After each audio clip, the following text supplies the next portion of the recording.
हरे कृष्णा। हिंदू धर्म में चातुर्मास का बहुत ज्यादा महत्व है, जो आषाढ़ मास के शुक्ल पक्ष की देवशयनी एकादशी तिथि से शुरू होकर कार्तिक मास के शुक्ल पक्ष की देवउठनी एकादशी तक चलता है। इस साल चातुर्मास 6 जुलाई से शुरू होकर 1 नवंबर तक रहेगा।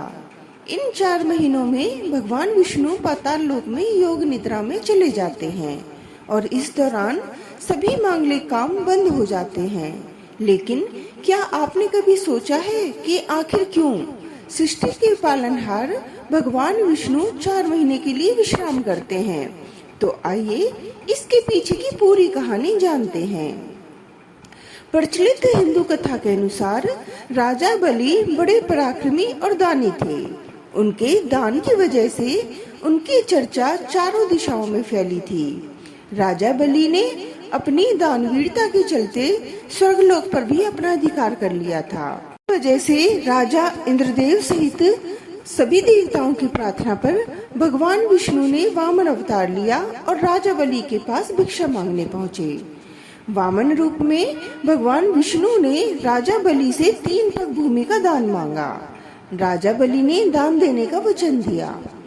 तब वामन जी ने विशाल रूप धारण किया और एक पग में पृथ्वी, दूसरी पग में स्वर्गलोक को नाप लिया। तीसरे पग के लिए कोई स्थान न होने पर राजा बलि ने अपना सिर भगवान के सामने झुका दिया।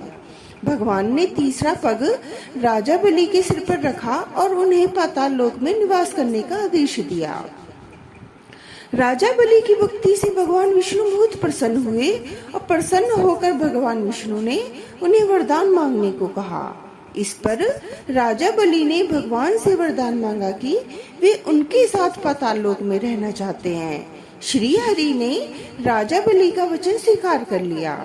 ऐसी मान्यता है कि भगवान विष्णु राजा बलि को दिए गए वचन का पालन करने के लिए देवशयनी एकादशी से लेकर देवउठनी एकादशी तक 4 महीने के लिए पाताल लोक में निवास करते हैं।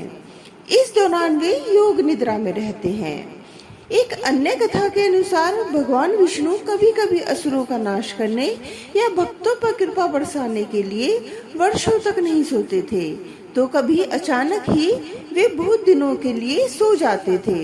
इससे उनकी पत्नी देवी लक्ष्मी और अन्य देवताओं को भी कष्ट होता था। इसलिए देवी लक्ष्मी ने भगवान विष्णु से अपने सोने के समय को नियमित करने का अनुरोध किया, ताकि सभी को विश्राम का अवसर मिल सके। भगवान विष्णु ने उनकी बात सुनी और हर साल आषाढ़ शुक्ल पक्ष की एकादशी से कार्तिक शुक्ल पक्ष की एकादशी तक 4 महीने के लिए योग निद्रा में सोने का निर्णय लिया। जब भगवान विष्णु योग निद्रा में होते हैं, तब सृष्टि का संचालन भगवान शिव करते हैं। कारण है कि चातुर्मास के दौरान भगवान शिव की पूजा का विशेष महत्व बताया गया है। इन 4 महीनों में ज्यादा से ज्यादा धार्मिक काम करने चाहिए। इससे अक्षय फलों की प्राप्ति होती है, साथ ही दोगुना पुण्य फल प्राप्त होता है। पुण्यदायी है इन चीजों का दान। चातुर्मास में जलपात्र, शहद या फिर गाय का घी जैसी चीजों का दान करना भी बहुत ही पुण्यदायी माना जाता है। इसके साथ ही इस अवधि में धार्मिक ग्रंथों और तुलसी के पौधे का दान करना भी काफी शुभ माना जाता है। इन चीजों का दान करने से घर में शुभता आती है और घर में कभी दरिद्रता का सामना नहीं करना होता। जय श्री कृष्णा।